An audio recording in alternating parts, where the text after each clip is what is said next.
A blind girl realized someone had broken into her house. Feeling her way around, she cautiously went to investigate. Two intruders had entered the living room, and the girl overheard their voices. She deliberately knocked over a ceramic vase on the table, startling the intruders with the sound. One of them came to check, and, upon seeing the broken shards on the ground, he concluded that someone else was inside. He began a careful search of the house. The girl hid herself in a storage room and used her voice assistant to dial emergency services. But since her house was in a remote area, it would take the police over an hour to arrive. Left with no choice, she called her best friend for help. The two began a video call. Suddenly, the girl heard faint footsteps approaching her door, but the intruder got distracted by a pile of clothes nearby. Taking advantage of the moment, the girl slipped out. She then heard the sound of a power drill. Thankfully, it was loud enough to mask her movements. She made her way to the dining room and told her friend where the back door was. Meanwhile, one of the intruders, Will, was reporting the situation to their boss over the phone. He and the others began a thorough sweep of the house. One of them stayed behind to continue working on the safe. The girl thought it was her chance.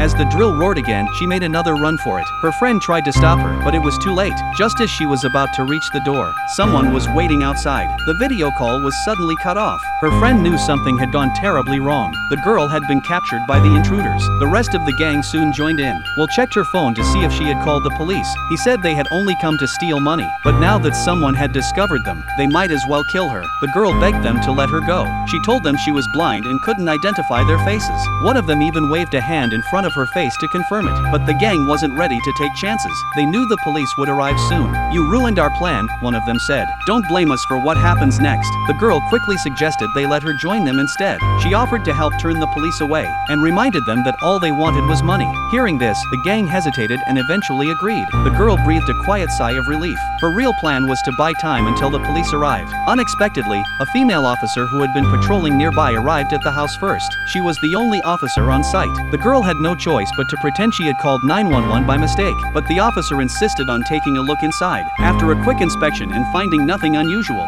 she was about to leave, when suddenly her radio crackled. It turned out the girl's friend had also called the police. At that moment, one of the intruders stepped out. As the officer approached to apprehend him, something unexpected happened.